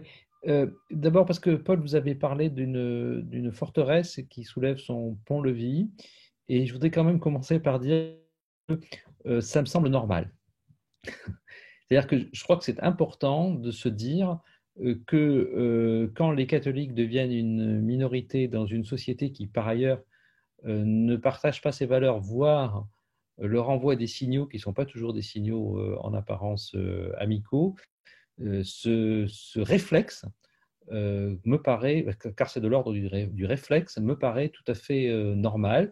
Et moi, je vous dirais très franchement que je l'éprouve plus souvent qu'à mon tour. C'est-à-dire, j'ai envie soit de ressortir pour aller me bagarrer un peu, soit de rentrer chez moi et de me dire, OK, je coupe les communications. Donc, je comprends très, très bien ce phénomène et il me semble tout à fait normal et je ne vois pas de raison de le culpabiliser. Mais évidemment, c'est un piège, en fait, c'est un piège absolument mortel, mortifère pour nous.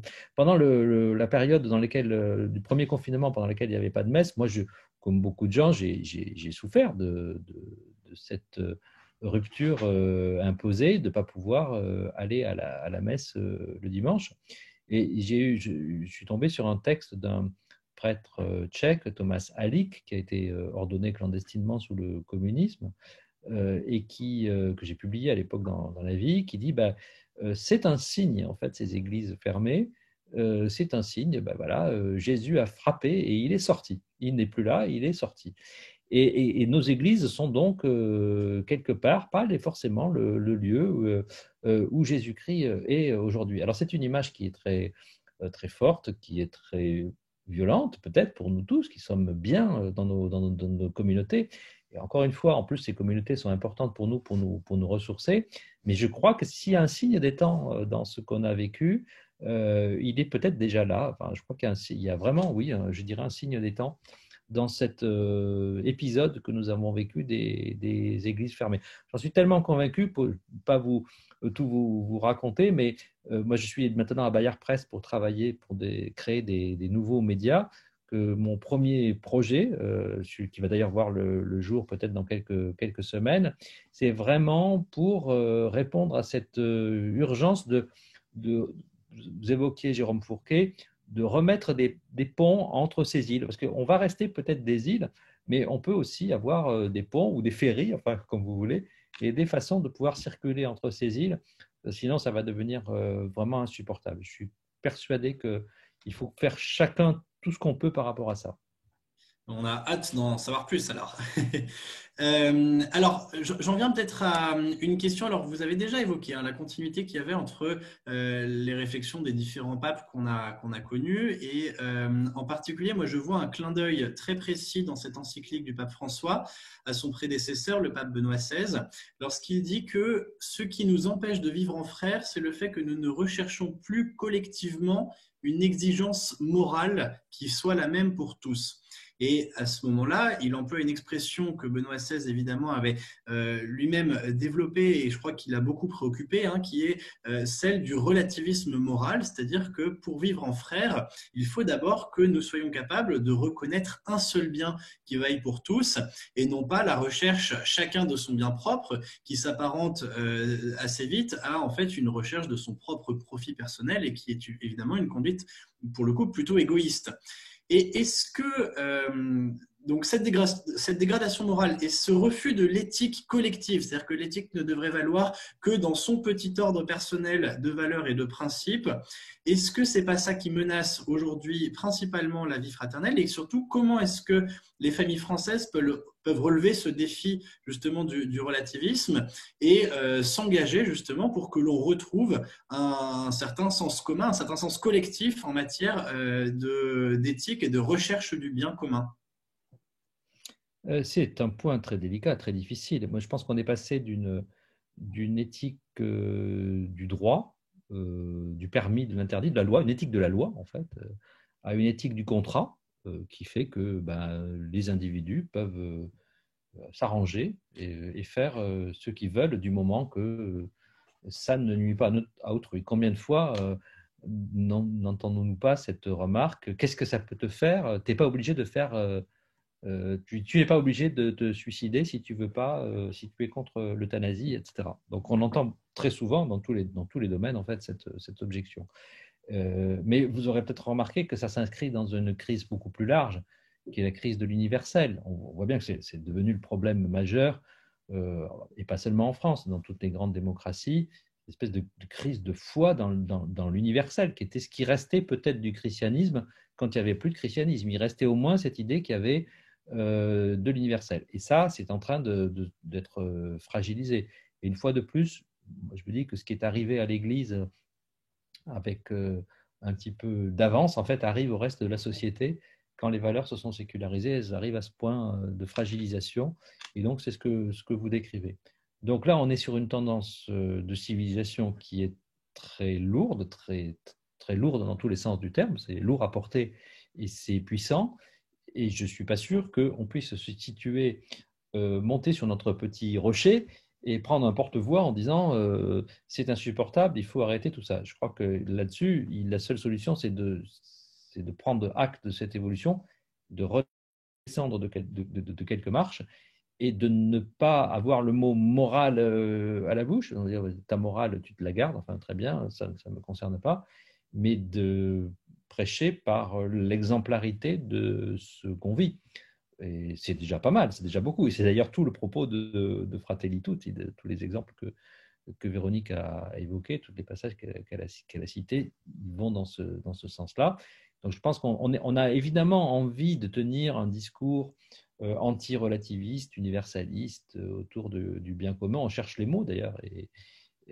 Mais je crois que ça, c'est quelque chose qui est malheureusement assez vain dans une société qui actuellement n'est pas en situation de l'entendre. Je ne dis pas qu'elle ne va pas le redécouvrir à la prochaine génération et qu'il ne faut pas être là à ce moment-là pour le porter, mais je pense qu'il faut plutôt se concentrer sur l'exemplarité, l'humilité, l'exemplarité de ce qu'on fait plutôt que sur le discours de regret de ce bien commun qui serait perdu de vue.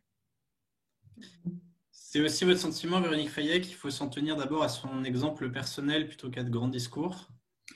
Oui, puis regarder les exemples des autres. Oui, c'est sûr que les discours glissent comme sur les plumes d'un canard, ça et surtout vis-à-vis des jeunes.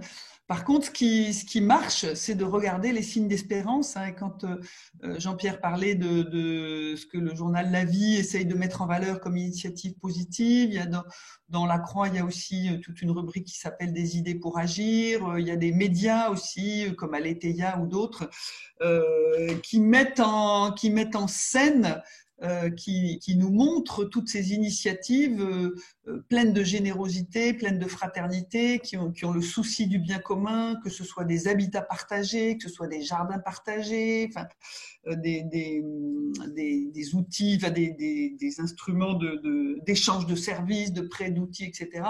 Voilà, il y a beaucoup de belles choses qui fleurissent, portées par des cathos ou par des non-cathos, j'allais dire peu importe. Tout ça, c'est des germes d'espérance et effectivement, quand on met des bonnes lunettes, on voit qu'il y en a beaucoup, beaucoup, beaucoup, beaucoup, et que c'est un point d'appui et que petit à petit, ça change le monde. Voilà, parce qu'il y a effectivement le regard noir qu'on peut avoir sur l'ensemble du monde dont on parlait tout à l'heure, voilà, qui est une réalité. Mais il y a aussi les germes d'espérance, et je pense que ça vaut mieux que tous les discours quand voilà, on peut vivre une expérience, une belle expérience ensemble de fraternité, quand des jeunes vivent une expérience de fraternité, mais ils en sont marqués pour toute leur vie. Ce qui est compliqué, peut-être, c'est que le macro est problématique et en gêne, et le micro est souvent porteur d'espérance, enthousiasmant, et même carrément, parfois carrément merveilleux. Enfin, moi, je suis stupéfait par tout ce que je ne fais pas, mais que je vois les autres faire et que j'admire. Je trouve qu'il y a vraiment voilà, une prolifération de gestes, et pas seulement d'ailleurs chez les chrétiens, qui sont des gestes porteurs voilà, de cette espérance que l'on recherche. Peut-être la difficulté qu'on a, c'est de se dire comment le micro et le macro vont cesser de se contredire, mais il pourra y avoir un effet voilà, de changement d'échelle. Moi, je suis totalement incapable là-dessus de dire comment, mais j'ai envie de me ressourcer dans ce micro. Merci beaucoup à tous les deux. Je vais demander maintenant peut-être aux organisateurs de la conférence de nous dire alors s'il y a du coup des questions qui sont remontées du public et auxquelles ils souhaiteraient vous soumettre à présent.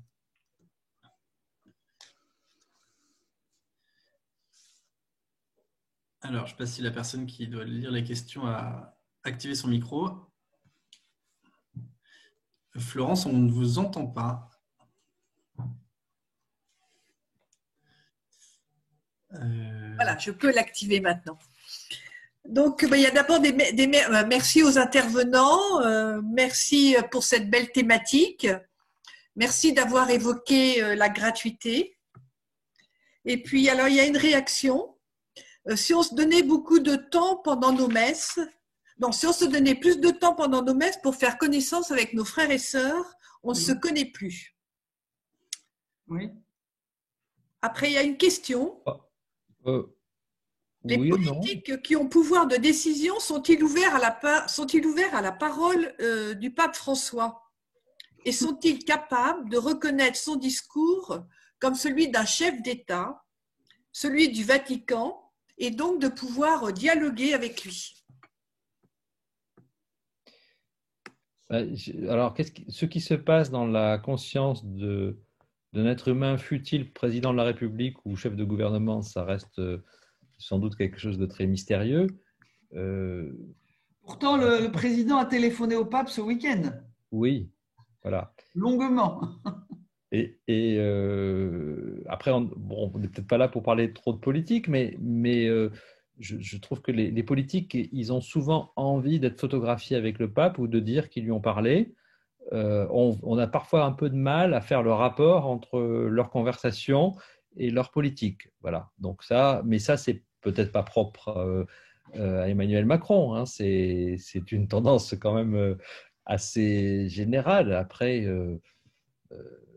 peut-être qu'au fond, ça compte peut-être plus qu'on ne le dit. Et c'est vrai que pour me contredire un petit peu moi-même, dans la conversation qu'on a eue avec le pape François en septembre, ce petit groupe qui est allé le voir pour parler d'écologie, Il nous a quand même dit une chose qu'il n'avait jamais dite, qui m'a beaucoup frappé. Il a dit que sur l'encyclique Laudato Si, il en avait accéléré la publication à la demande de Ségolène Royal, qui était ministre de l'Environnement à l'époque, qui est allé l'accueillir parce que le pape était allé parler au Parlement de Strasbourg, et donc c'était Ségolène Royal qui avait été envoyée par le gouvernement français pour l'accueillir protocolairement à l'aéroport à Strasbourg, que c'est Ségolène Royal qui lui a demandé de hâter la publication de l'encyclique pour, lui a-t-elle dit, nous a-t-il raconté, peser, sont les mots du pape François, sur la conférence de Paris sur le climat,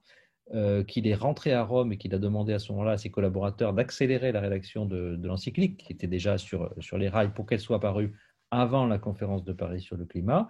Et l'encyclique a eu, en tout cas, un énorme impact sur l'opinion publique. Moi, ce que j'en conclus, c'est que, les politiques sont aussi demandeurs de cette autorité morale et spirituelle. Alors évidemment, quand elle va dans leur sens, ils sont un petit peu comme tout le monde, sans doute. On a envie que le pape dise des choses qui vont dans notre sens, et que il y a cette interaction qui fait que le pape est lui-même finalement interpellé par les politiques. Et donc, ce n'est pas peut-être à sens unique, et c'est ça qui est intéressant, et peut-être qu'après tout, Emmanuel Macron a dit des choses qui ont fait bouger le pape François sur un certain nombre de sujets. Pourquoi pas? C'est une conversation. Macron a appelé le pape aujourd'hui. J'ai entendu ça tout à l'heure. Oui, mais s'il y a une conversation, c'est à deux, donc pourquoi pas? Mais c'est vrai de dire que la parole, en tout cas la parole de l'Église d'une manière générale, c'est le pape, mais aussi l'enseignement de l'Église, est entendu et a du poids dans le débat public politique international. Le Vatican et ses représentants sont très actifs, ont été très actifs dans la COP 21 et encore aujourd'hui toutes les COP successives là, sur le climat. Ils ont été extrêmement actifs aussi dans toutes les négociations onusiennes sur les migrations. Voilà. Et donc, oui, la parole des églises compte, elle est respectée. Et donc, voilà, après, c'est chacun, effectivement, dans le mystère de sa conscience qui écoute jusqu'au bout ou pas. Voilà. Et puis, je voudrais dire un petit mot sur les messes, parce qu'effectivement, l'expression là que vous avez utilisée me fait penser à une initiative alors qui, je crois, portée plutôt dans des paroisses jésuites, mais pas que, sûrement, et qui s'appelle la messe qui prend son temps, justement. La messe qui prend son temps. Donc, effectivement, au lieu de durer 1 heure, ça dure 1h30 ou 2 heures. Mais il y a des temps de partage où on se tourne vers son voisin, et puis ça se termine par un pot, et voilà. Et on prend le temps de se rencontrer. Et effectivement, ça permet de vivre une vraie fraternité en paroisse, ce qui est pas toujours le cas aujourd'hui. On a des paroisses qui ne sont pas forcément très, très fraternelles. Moi, je mettrais quand même un petit bémol. Enfin, en tout cas, je vois peut-être midi à ma porte, mais je trouve que ce que je vois dans ma paroisse, mais peut-être que je ne crois pas qu'elle soit unique, enfin elle est unique puisque c'est ma paroisse, mais je vois beaucoup de liens humains qui sont vécus avant, après. Moi j'aime beaucoup, un moment que j'aime beaucoup à la messe, c'est quand la messe est finie. Pas parce que je suis content qu'elle soit finie, mais parce qu'il m'arrive, je vous fais une confidence, de rester assis sur ma chaise et d'entendre, de fermer les yeux et juste d'écouter. Et là, à ce moment-là, il y a un brouhaha de voix, de conversation, de rire d'enfants, etc. Donc, il y a quand même cette vie, cette fraternité-là, toute simple et toute modeste. Moi, je la vois quand même. Voilà. Mais peut-être que… Tant mieux. Alors, une autre réflexion, question, dire qu'il faut forcer la rencontre, est-ce que ce n'est pas que nous sommes coincés dans une culture de l'efficacité? Il ne faut pas la forcer. Il faut la rendre possible. Il faut la chercher, il faut créer les conditions aussi. Il faut créer les conditions. Je vais donner un petit exemple. Quand il y avait il y a 2 ans le débat au Parlement sur une loi sur les migrations, nous, on avait porté avec d'autres associations un certain nombre d'amendements et on voyait bien que ça passait pas, qu'il y avait le discours officiel du ministère de l'Intérieur et que les députés n'arrivaient pas à comprendre de quoi on parlait. Et donc, on s'est dit, bah, tiens, on va les inviter. Et donc, on a invité tous les députés à venir rencontrer des migrants dans nos accueils, dans les petits accueils du Secours catholique, hors caméra, vraiment, voilà, très, très tranquillement et très humainement. Beaucoup nous ont dit ouais, je viendrai un petit quart d'heure, mais j'aurai pas beaucoup de temps. La plupart sont restés 1 heure et demie. Il y en a, je crois, de mémoire, entre 150 et 200 qui ont fait cet effort de venir. Et ils sont repartis transformés. Je ne dis pas pour autant que la loi a été transformée. Ils ont voté ce qu'ils avaient à voter, ce qu'ils voulaient voter, mais on a vraiment eu des témoignages très émouvants de députés qui ont dit « Ah, je ne savais pas que c'était si compliqué que ça », parce que quand on parle migration, il y a tous les cas de figure, il y a des origines de tous les pays du monde, enfin, c'est extrêmement complexe, c'est souvent extrêmement douloureux, donc il y a des histoires humaines, de la patte humaine, etc. Eh bien, tous, unanimement, les députés ont été transformés par cette rencontre. Voilà. Donc après, chacun chemine et puis prend ses responsabilités.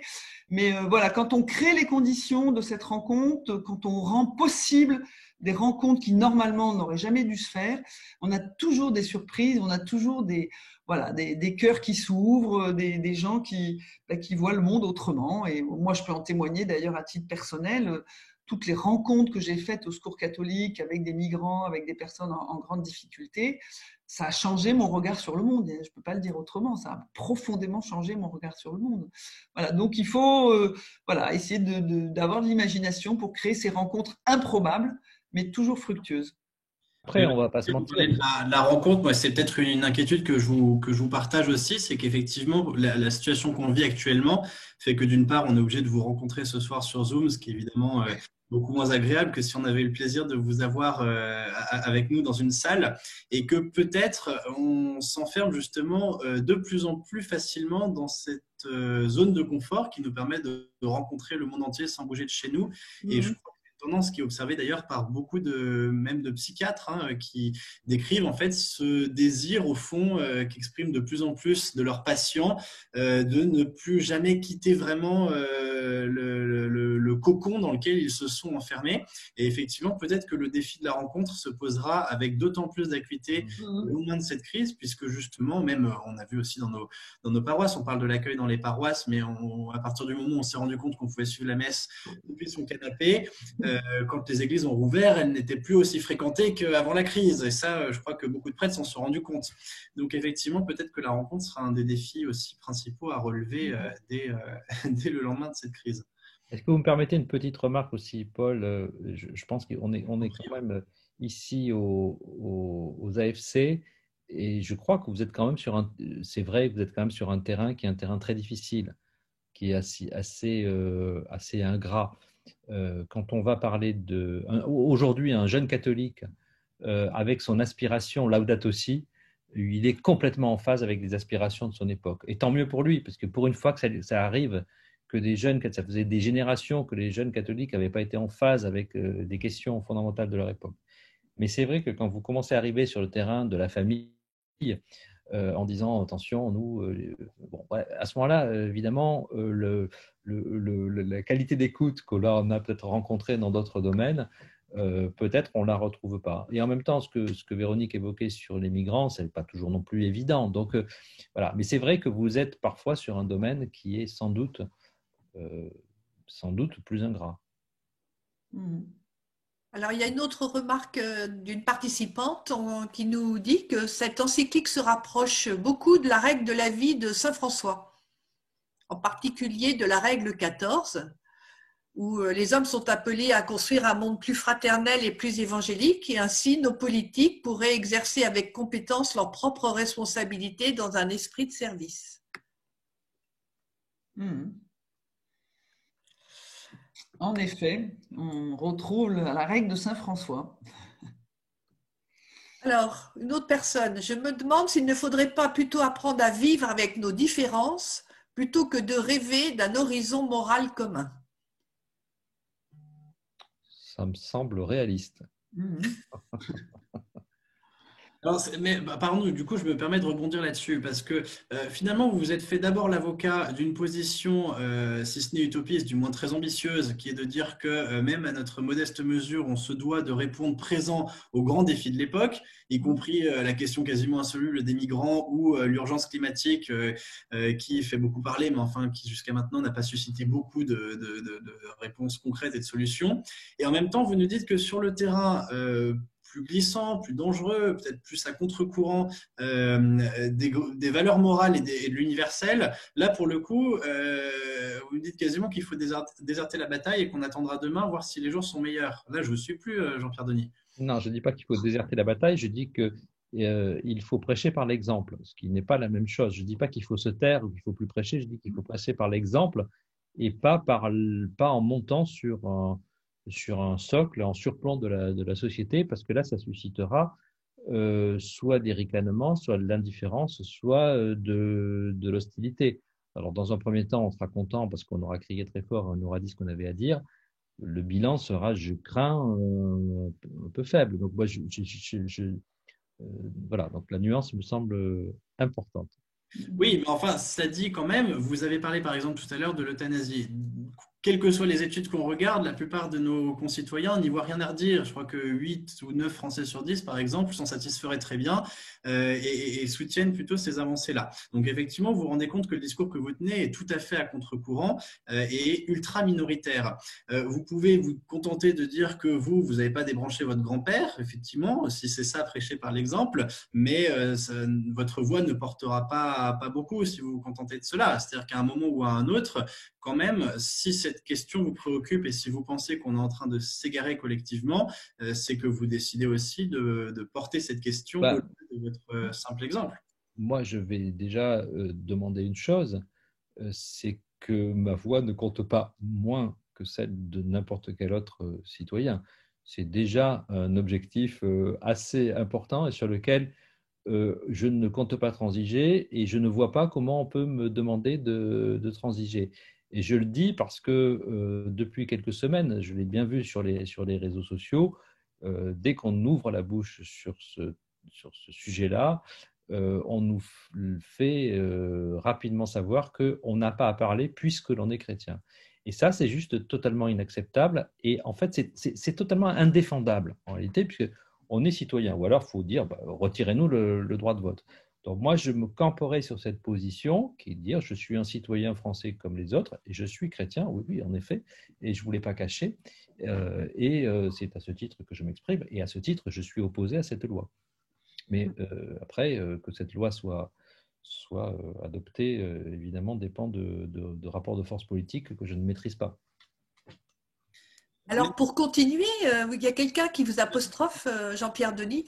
Vous avez parlé de la fin de l'universalisme, mais pourtant la mondialisation s'empare de beaucoup de sujets, y compris les sujets de morale, avec une diffusion mondiale, de certains dictats moraux, comme le droit à l'avortement. Alors, comment comprendre la fin d'un sens commun, mais le pouvoir galopant d'une vision mondiale qu'on nous impose? Je ne sais pas s'il y a une vision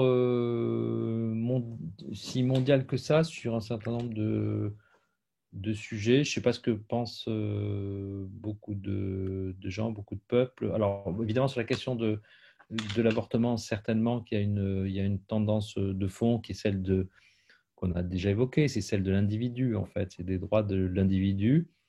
Oui, en même temps, c'est plus complexe. On voit bien ce qui se passe aux États-Unis sur ces sujets-là est plus complexe. Ce n'est pas seulement un mouvement univoque. Et même dans certains pays d'Europe aussi. Il y a des changements de posture. Bon, je pense que voilà, on peut pas. Je pense pas qu'on soit à l'unisson, mais la culture de l'argent, la culture de l'hédonisme, la culture de l'individualisme nous pousse inexorablement à des aberrations éthiques et humaines, ça c'est sûr. Et nous, au Secours catholique, notre façon de résister, c'est d'essayer d'organiser des lieux où les familles, par exemple, peuvent être protégées et se sentir bien. Parce qu'à nous tout seuls, bon, on ne va pas faire un discours sur la famille, c'est plus le rôle des AFC, peut-être, c'est pas notre rôle. L'Église dit des choses et on est à 100% en phase avec le discours de l'Église, hein, puisqu'on est service d'Église, donc il n'y a pas de souci là-dessus. Par contre, on se dit, comment est-ce qu'on peut soutenir les familles? On a inventé, par exemple, avec les apprentis d'Auteuil, on a inventé des maisons des familles. Et ça marche très, très, très bien. C'est absolument formidable ce qui se passe là. Donc, c'est quoi le principe? Ce sont des familles souvent en grande difficulté, des familles françaises ou des familles étrangères, qui manquent de relations, qui sont en difficulté matérielle, qui parfois n'ont pas de papier quand elles sont étrangères, qui parfois sont des familles monoparentales, mais pas toujours. Voilà. Des familles fragiles, hein, des familles fragiles et en difficulté. Et elles ont là un lieu, une maison d'ailleurs, comment elle disait, elle traduisait, bon ça me reviendra, mais en fait c'est leur maison, et donc tous les après-midi en général, les parents, c'est souvent les femmes, parfois les hommes travaillent, ou parfois ce sont des familles où le père est absent, mais se retrouvent pour partager au fond sur leurs difficultés de mère de famille aujourd'hui. Comment élever les enfants, comment les protéger des écrans, comment les protéger de la violence dans le quartier, etc.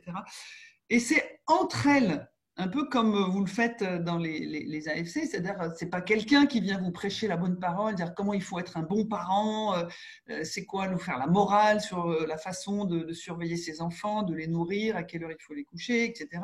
Mais c'est entre elles que les mamans apprennent, s'entraident, discutent, réfléchissent. Alors parfois elles invitent un psychologue, parfois elles invitent un médecin, parfois elles invitent un enseignant. Voilà. Donc c'est des lieux tout simples, sans prétention, mais où là on a quand même la grande ambition de fortifier les familles, de les aider à affronter la vie quotidienne, de les aider à élever leurs enfants comme il faut, voilà, de porter un regard critique sur le monde, et puis de rencontrer aussi des gens qu'elles ne rencontreraient pas, parce qu'il y a des gens de différentes religions, il y a différentes générations. En général, il y a pas mal de bénévoles qui sont plutôt des mamies, des grands-mères, et puis les familles qui sont là sont plutôt jeunes. Voilà. Donc on mélange les générations, on mélange les cultures, on mélange les religions. Eh bien, tout ça, c'est d'une force et c'est d'une joie absolument extraordinaire. Alors, si vous en avez une près de chez vous, essayez de créer des liens. Il y en a à Grenoble, il y en a à Annecy, il y en a à Nantes, il y en a une à Toulouse, il y en a une à Bordeaux. Enfin, voilà. Voilà, donc modestement, voilà, nous, notre contribution pour soutenir la famille, pour dire que, voilà, effectivement, la famille, c'est le lieu source pour les enfants, et qu'il faut aider, parce qu'être une maman seule aujourd'hui, c'est épuisant. C'est épuisant. Et il y a beaucoup de mamans seules dans tous les milieux.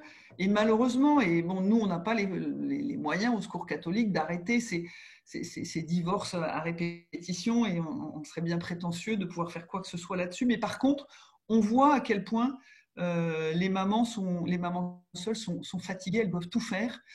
Évidemment, ce sont les plus pauvres. Évidemment, ce sont les plus pauvres. Voilà. Et donc, à notre façon, on les soutient par de l'amitié, de la fraternité, de l'entraide, des réseaux, et puis après, dans des choses plus concrètes aussi, d'accès aux droits, d'accès à un logement, d'accès à un travail. Mais voilà, soyons dans le concret, soyons dans l'action aussi, parce que les paroles, c'est extrêmement important, et la parole de l'Église est forte et elle est claire. Mais derrière, il faut qu'on montre, nous, chrétiens, qu'on est dans l'action, voilà, et qu'on fait des belles choses pour soutenir les plus fragiles. Oui, c'est les deux grandes choses qu'on a pu entendre avec votre témoignage à tous les deux. C'est que d'une part, effectivement, on a bien suivi la lecture de Jean-Pierre Denis et le processus avec lequel vous êtes emparé de cette question de la fraternité, d'abord de façon très pessimiste et très sombre, en vous disant, mais en fait, tout est foutu et le monde est plongé dans une atmosphère caverneuse. Et en même temps, à mesure que vous nous avez justement donné ces petits exemples, ces petits témoignages précis, ceux qui ont été disséminés dans les différents numéros de la vie, ceux aussi que nous donnent les bénévoles du Secours catholique, et bien on se rend compte qu'effectivement, à notre mesure, on peut avoir une prise sur les choses, d'abord en étant soi-même un témoignage de la fraternité qu'on prêche, et ensuite en agissant à sa modeste mesure et en agissant en famille auprès des familles, puisque vous avez raison aussi, Véronique Fayet, de rappeler que les familles, ce sont des situations en France très, très diverses et que certaines d'entre elles sont extrêmement fragiles.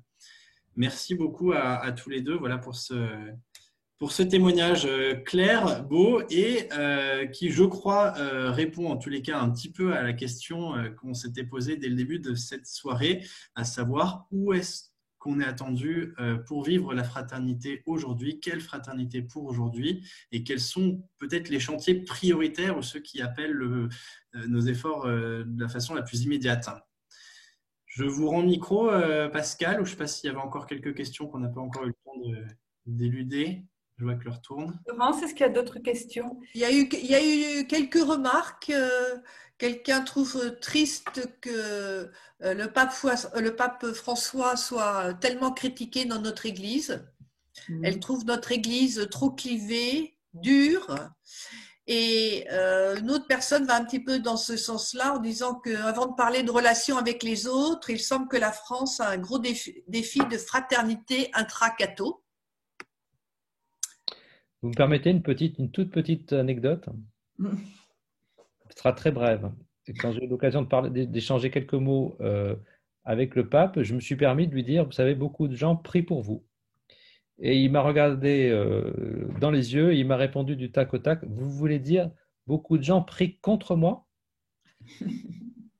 Alors je me suis dit, si c'est ça l'état de l'Église catholique, il y a un gros problème et il ne plaisantait pas du tout. Ça m'a donné un certain vertige.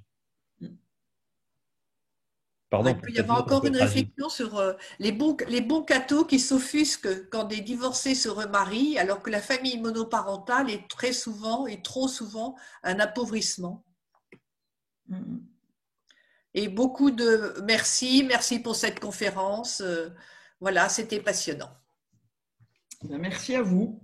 Laurence, merci beaucoup Véronique, Jean-Pierre et Paul pour ce bon moment d'échange et puis qui nous a nourris. Je pense que particulièrement pour nos responsables AFC, c'était intéressant parce que peut-être que vous nous entendez beaucoup prendre la parole et peut-être que vous nous voyez moins agir, mais je peux témoigner que nos AFC locales et certaines sont là ici, je vois deux présidentes qui s'efforcent, qui disent qu'une AFC c'est fait pour créer du lien, qui s'efforce de créer du lien local par capillarité autour d'elle dans un réseau de familles. Et c'est ça le travail humble, discret des AFC auprès des représentants des usagers, auprès des familles dans les chantiers éducation, etc. Voilà, donc je pense que c'était très nourrissant et merci pour cette bonne soirée. Merci. Merci beaucoup. Bonsoir. Allez. Merci à vous. Merci bien. Bonsoir.